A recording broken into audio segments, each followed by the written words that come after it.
pagtulong natin ay nasa pangalan ng Panginoon. Siya ang lumikha ng langit at lupa. Ating ipahayag ang ating mga kasalanan sa Diyos. Ang ating Diyos ay Diyos na mahabagin at mapagpatawad.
Mapalad ang tao na pinatawad na iyong kasalanan at nalimot na rin ang kanyang nagawang mga pagsalangsang.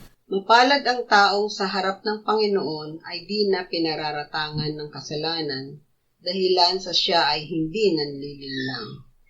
Noong hindi ko pa na ipahahayag yaring kasalanan, sa buong maghapon ako'y nananangis sa matinding lumbay. Sa araw at gabi, bigat ng kamay mo ang nararamdaman, ano pa't wala nang nalalabi akong lakas sa katawan. Hamog ang kaparis na dagling na tuyo sa sikat ng araw.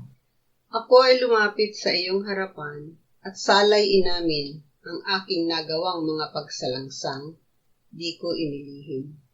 Pinagpasyahan kong ang lahat ng ito sa iyo'y idaing, at aking natamo ang iyong patawad sa sala kong angkin. Mga minamahal, sinasabi sa unang Juan, Kabanatang 1, Talatang 9, kung ipinahahayag natin ang ating mga kasalanan, maaasahan nating ipatatawad sa atin ng Diyos ang mga ito, at lilinisin tayo sa lahat ng ating kasamaan, sapagkat siya'y tapat at matuwid. Salamat sa iyo, O Diyos. Pinatunayan mo ang iyong pag-ibig sa amin nang si Kristo ay namatay para sa amin, noong kami mga makasalanan pa. Ngayon ay buksan mo ang aming mga labi at kami ay magpupuri sa iyo.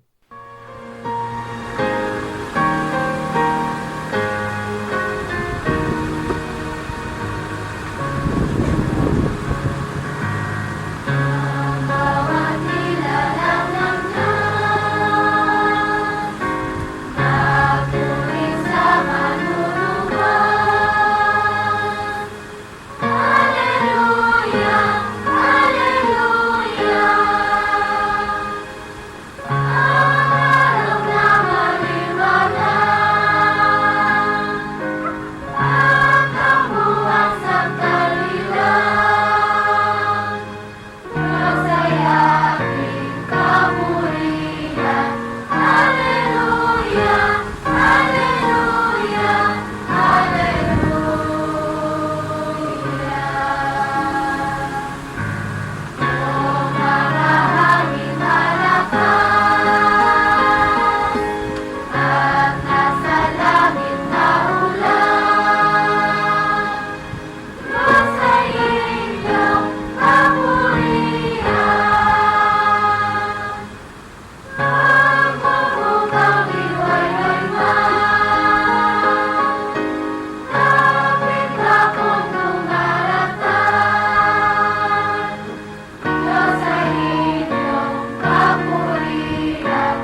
Jeremias 1:4-8.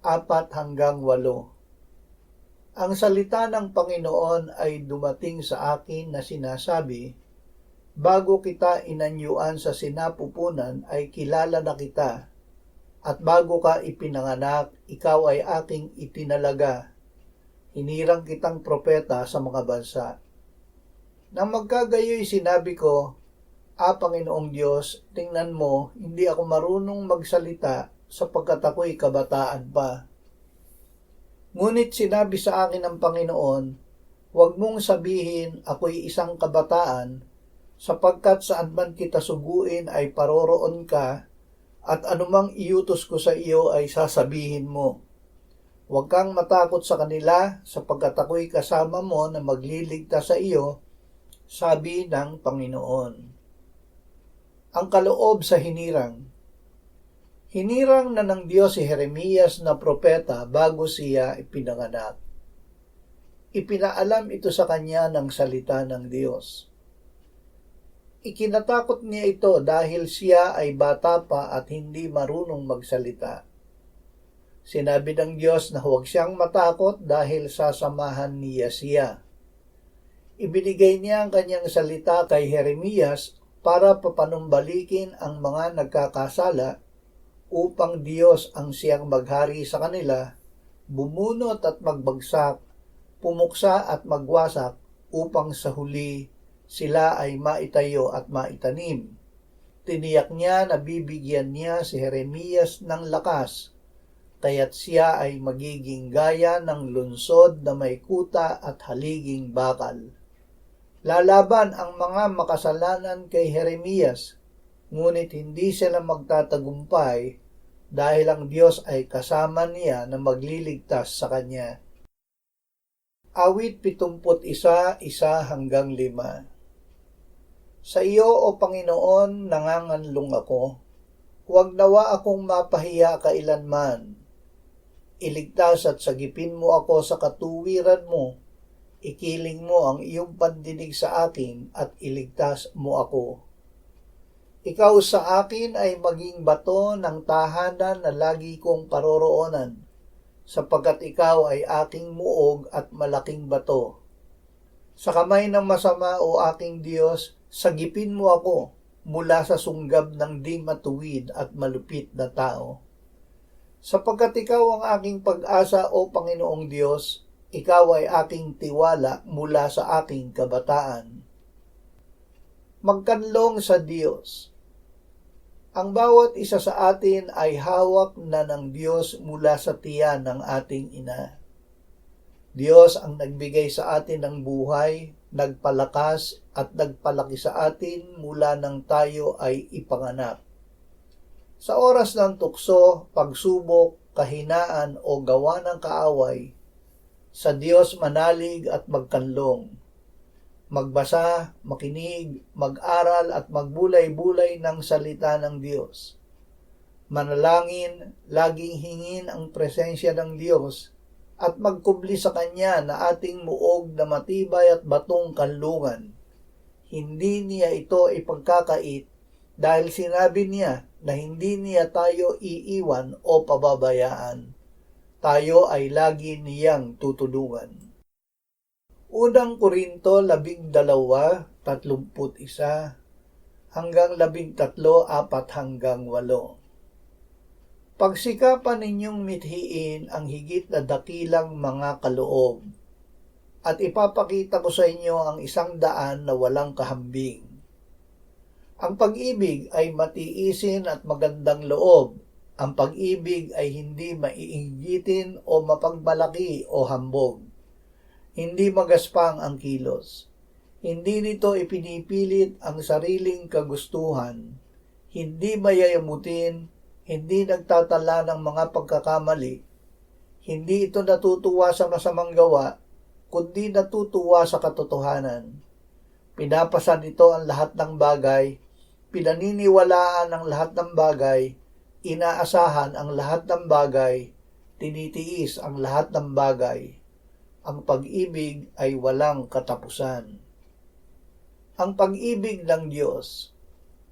Nang tayo ay sumampalataya kay Jesus na ating Panginoon at tagapagligtas, ay ibinuhos ng Diyos ang kanyang pag-ibig sa ating puso sa pamamagitan ng Espiritu Santo. Ang pag-ibig ng Diyos ang dahilan kung kaya't sinugo niya ang kanyang bugtong na anak upang tayo'y mabuhay sa pamamagitan niya. Hindi tayo ang umibig sa Diyos kundi siya ang umibig sa atin at sinugo ang kanyang anak na pantubos sa ating mga kasalanan. Kaya't nararapat na mag-ibigan tayo sa isa't isa. Sa paraang ito, nananatili ang Diyos sa atin at tayo ay nananatili sa Kanya sa pamamagitan ng Espiritu. Ang pag-ibig ng Diyos ang pinakadakilang kaloob sa atin ng Diyos kasama ng ibang mga kaloob ng Espiritu Santo.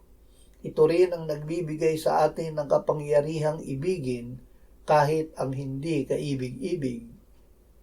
Lucas 4:31, 42 hanggang 44. Siya'y bumaba sa Capernaum na isang bayan ng Galilea, at siya'y nagturo sa kanila sa araw ng Sabat. Sila'y namangha sa kanyang pagtuturo sapagkat ang kanyang salita ay may kapangyarihan. Kinaumagahan, umalis siya at nagtungo sa isang ilang na pook. Hinanap siya ng napakaraming tao at lumapit sa kanya. Nais nilang pigilin siya upang huwag niyang iwan sila. Subalit sinabi niya sa kanila, kailangan ko ring ipangaral sa ibang bayan ang magandang balita ng kaharian ng Diyos, sapagkat ako ay sinugo para sa layuning ito. Kaya't siya'y patuloy na nangaral sa mga sinagoga ng Judea. Makapangyarihang Ebanghelyo. Ang Ebanghelyo ang kapangyarihan ng Diyos para sa kaligtasan ng bawat sumasampalataya. Ipinangaral ng Panginoong Hesus ang Ebanghelyo na may kalakip na pagpapalayas ng masamang espiritu at pagpapagaling ng mga may sakit. Higit sa lahat, ipinangaral ni Hesus ang Ebanghelyo upang ang makinig at sumampalataya ay maligtas dahil siya ay naparito upang iligtas ang makasalanan. Ito ang dahilan kung bakit hindi siya nagpapigil na manatili sa isang lugar, kundi patuloy na nangaral sa mga sinagoga ng Judea. Ayon sa buong kasulatan, sinabi ng Panginoong Hesus ang buod ng Ebanghelyo noong siya ay muling nabuhay. Ganyan ang nasusulat na kailangang magdusa ang Kristo at muling mabuhay mula sa mga patay sa ikatlong araw at ipangaral ang pagsisisi at pagpapatawad ng mga kasalanan sa kanyang pangalan sa lahat ng mga bansa mula sa Jerusalem.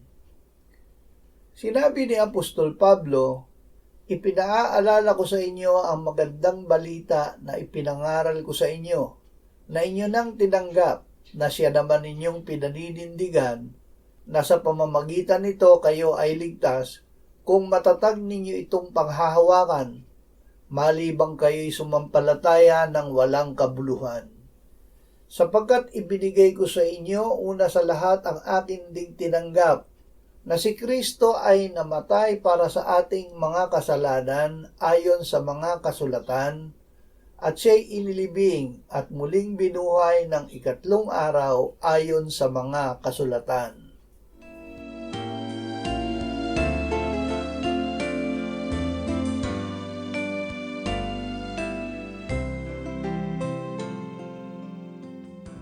Manalangin tayo.